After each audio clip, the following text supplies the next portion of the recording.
All right, this video is called the Beef Initiative Recap Part 2.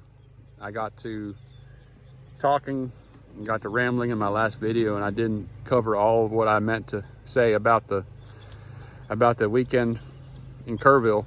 And I covered some of what the Beef Initiative is about, as far as the just understanding where your local food, where your local beef comes from, and supporting your local rancher, shaking his hand, and their efforts to get local slaughterhouses throughout the state of Texas in order to decentralize the whole food supply chain. And I talked about the metabolic health implications of eating a lot of beef and not eating a lot of beef. But the one part I didn't cover, which is pretty integral to the Beef Initiative, is their focus on sound money and how this is all connected.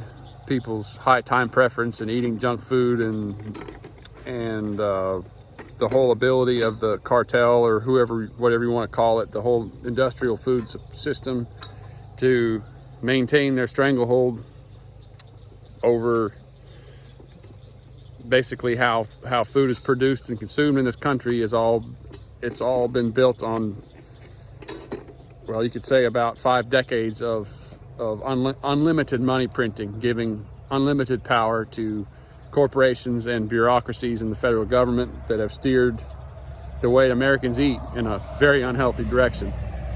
So anyway, in order to fight back against that, understanding what money is and how it works and how it affects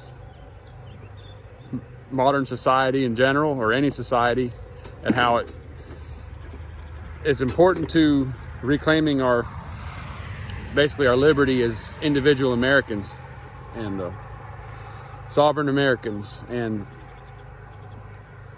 the Beef Initiative, they push, they're big on selling beef for Bitcoin and fighting against the fiat money system that way. Bye, Glenn. Fiat money being money that is, fiat means let it be so, or let it be. So that would mean that some government or central bank says, this piece of paper, let it be money. And that's the only thing that makes it valuable, is that because they said so. That's what the definition of fiat money is, or fiat currency. Anyway, the Beef Initiative is creating a way through something called the Oshi app, where you can pay for beef with Bitcoin, thereby removing yourself from the fiat system. And if you follow this channel, you know I'm into gold and silver, or at least the miners, and I've been following those markets for a long time, and I believe they're essential. It's essential to understand sound money in order to pull this country out of the predicament we're in that's built up over the last many years, even decades.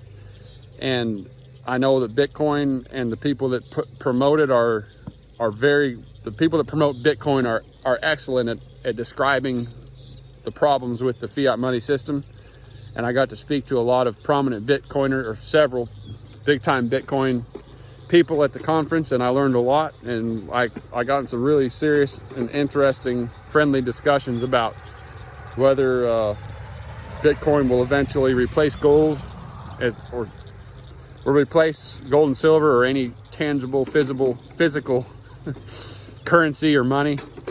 That's a topic for another video, another day. But it's really fascinating to have that discussion and to learn more about Bitcoin. And like I say, I just believe in privacy, and if you can get privacy through $10 bills, or $100 bills, or silver coins, or Bitcoin, whatever you have to do in this day and age to maintain your privacy and not have to use some type of digital ID that's linked to your medical records in order to enter a store, or which is what you're seeing in Europe right now. And don't you know, certain people and currents in this government would love to see that here.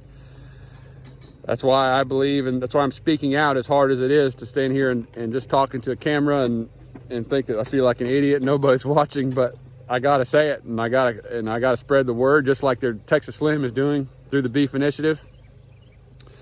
So that's all I say about that. If you haven't watched the first one I made about this, it's number 60, the one right before this one, and you might enjoy that one. I talked a little bit about my philosophy for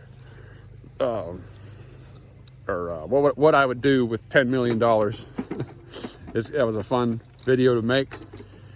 And in closing, I just asked the question: do you know if you can't go to, if Walmart and H-E-B and Kroger, if their stores, if their shelves run out of beef, just offhand, this is a thought experiment, do you know who you would call to secure some high quality protein, some high quality steak or hamburger? If the answer is no right off the bat and you don't know, then now is the time to start thinking about that. And not to be doom and gloom, but it's always a good time to start thinking about that. So thanks for watching this far, and hope you enjoyed it. Please spread this around, spread the word. Check out beefinitiative.com and follow Texas Slim at Modern T Man on Twitter. I believe that's his handle. Anyway, hit me up in the comments. Let me know who the rancher is you could go and get beef from today, if you know him. If not, then better start looking. Adios.